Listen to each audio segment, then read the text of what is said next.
নমস্কাৰ বন্ধু আৰু বান্ধৱীসকল, আপোনালোকে আপোনাৰ ভৱিষ্যত কিমান টকাত বিক্ৰী কৰিব বিচাৰে? আপোনালোকে নিশ্চয় গম পাইছে যে আপোনালোকৰ সন্মুখত ইলেকশ্যন আহি পাইছে আৰু আপোনালোকৰ সাজু হৈছে চাগে যে কোনটো দলক ভোটদান কৰিব। বিশেষকৈ এইবাৰ আমাৰ অসমত এইটোৱে চৰ্চিত হৈ আছে যে আমাক কোনটো দলক ভোট দিব লাগে বা কোনটো দলক ভোট দিব নালাগে, বা আমাক কোনটো দলৰ চৰকাৰ লাগে বা কোনটো দলৰ চৰকাৰ নালাগে। সেই হিচাপেও হয়তো আপোনালোকে ভাবি আছে যে আমাৰ এৰিয়াত এইটো দলৰ যিজন প্ৰাৰ্থী থিয় হৈছে সেইজনকে আমি ভোট দি আমাৰ অসমত চৰকাৰ গঠন কৰিম।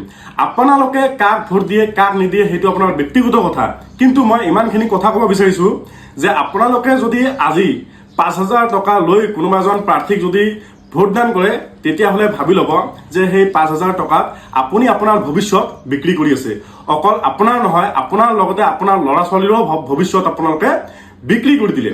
তো এইটো ক্ষেত্ৰত মই মোৰ অভিজ্ঞতাৰ পৰা আপোনাক এটা কথাই ক'ব বিচাৰিম, ভিডিঅ'টো সকলোকে শ্বেয়াৰ কৰি দিব। আপোনালোকে দল কেতিয়াও নাচাব যে আমাক এইটো দলৰ চৰকাৰ লাগে বা আমাক এইটো দলৰে মানুহক আমি ভোটদান কৰিম। প্ৰথমতে চাব যে যিজন ব্যক্তি আপোনাৰ এৰিয়াত ইলেকশ্যন খেলিবলৈ থিয় হৈছে সেইজন ব্যক্তি আপোনাৰ এৰিয়াখনৰ উন্নতিৰ কাৰণে চিন্তা কৰিব নে নকৰে, সেইজন ব্যক্তি আপোনাৰ এৰিয়াৰ MLAৰ কাৰণে যোগ্য হয় নে নহয়। এজন দলৰ মানুহক ভোট দিলে যে সেইজন ব্যক্তিয়ে আপোনাৰ এৰিয়াখনৰ উন্নতিৰ কথা চিন্তা কৰিব সেইটো কেতিয়াও হ'ব নোৱাৰে।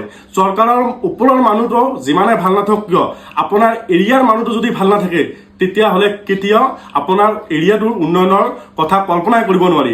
আৰু এজন নিৰ্দলীয় ব্যক্তিও সি যদি আপোনাৰ এৰিয়াৰ যোগ্য হয় তেতিয়াহ'লে কিন্তু সেই ব্যক্তিজন জিকাৰ পিছত আপোনাৰ এৰিয়াখনৰ উন্নতিৰ বিষয়ে চিন্তা কৰিব। তো মই ইমানখিনি ক'ব বিচাৰোঁ যে আপোনালোকে পাৰ্টিক নাচাব, আপোনালোকে দলক নাচাব, ভোটদান কৰাৰ আগত এটা কথা চিন্তা কৰিব যে কোনজন ব্যক্তি আপোনাৰ এৰিয়াৰ কাৰণে যোগ্য সেইজনকে ভোটদান কৰিব।